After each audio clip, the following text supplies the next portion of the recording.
We're in the National Museum of the American Indian looking at a gorget. This is a neck ornament. It's only a few inches high, but it's very finely carved. Made out of shell, so the material probably came from the Gulf of Mexico, but the object was found in the middle of Tennessee in a large town site called Castellian Springs that was active about 1200 to 1300, right in the middle of what we call the Mississippian period. And it was found in a burial mound. It was excavated in 1891 by an amateur named William Meyer. We know from his notes that the burial mound had over 100 burials in it, but this burial was one of the earliest right at the base of the mound, and it was unusually elaborate. There was not only this gorget, but there are others. One placed on his or her throat, the others gathered in a little bundle between his or her feet. He or she had shell beads and pearl beads and other ornaments as well. So it's a very important individual that very likely was important to the founding of the site. So let's define the Mississippian period. It's a number of different ways of organizing society that maximized the ability to grow corn, beans, and squash, but particularly corn in bottomland areas. So that's why the big towns are often located on rivers. And then an ideology, a way of thinking about the world, which includes some mythology, stories, culture heroes, and how this ties to the political authority. So during the Mississippian period, we see the growth of towns, often characterized by mounds, by fortifications, and by plazas in front of the mounds. One of the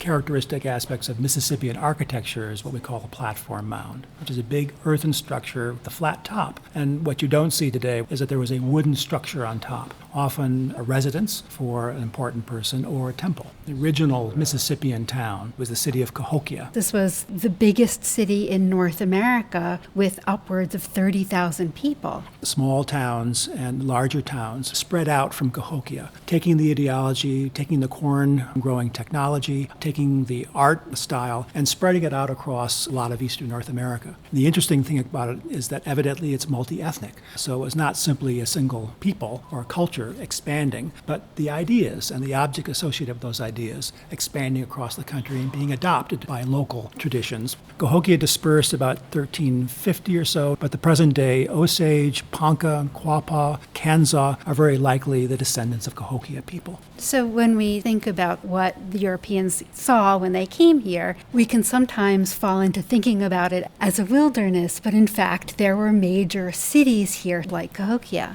We're accustomed to thinking of North America as a wilderness, but I remind people often of De Soto's journey across the southeast, where he encountered one big Mississippian town after another until he got to the Mississippi Valley, and there are fortified towns up and down the Mississippi. So let's talk about this gorget and its beautiful carving. We see a figure who appears to be running or in motion. His right knee is bent, his left leg is bent behind him, and his right arm holds a head, and the left arm holds a weapon, a mace. There are many of these gorgets. They're exchanged between the different towns among leaders, and to own one was a testimony to your status as a leader. There are elements of some Osage stories that kind of fit the design that we see here. Look carefully, you'll see the figure has this odd fork shape around his eyes. That is a reference to a marking on a bird, a peregrine falcon. We know from other gorgets like this where there are figures that have more bird attributes. They may have wings, they may have talons. So this figure has a human form, but he also has a bird form. And so we believe that this figure that we see in Mississippian iconography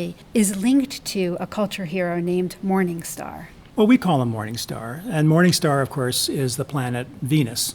The morning, it rises in the sky just before the sun, and as the sun sets, it descends right after the sun. So the story that corresponds to this, that we think fits pretty well, is that the morning star, a falcon, and his twin brother travel to the underworld to retrieve the remains of their deceased father, who had been captured. And so he's holding the remains of his father as he rises into the sky. And this is a story that has to do with birth and death. And regeneration.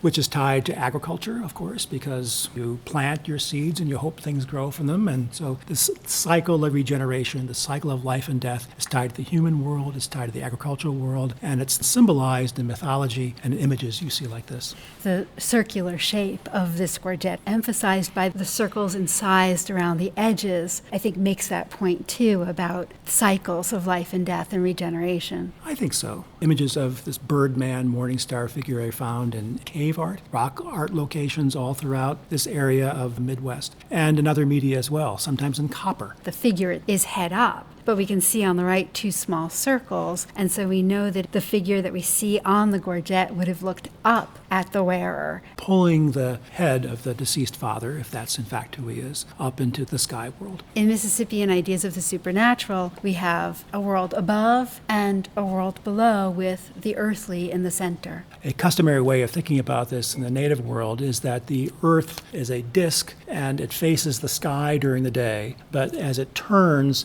it faces the night sky, the underworld that rises up above our terrestrial world. He's heavily adorned. He wears a necklace made of beads. He's got beads around his legs, this elaborate loincloth, and a really fabulous headdress, too. And ear spools, they're very likely made of local mica. He's holding that wonderful mace made of stone in one hand. The headdress has this odd configuration which may also relate to this Morningstar story, where bows and arrows play a prominent part. But there is a Mississippian style of bow. They put tufts of feathers on either end, which are represented as like little balls. So that is another symbol that's associated with this story and with the Birdman figure.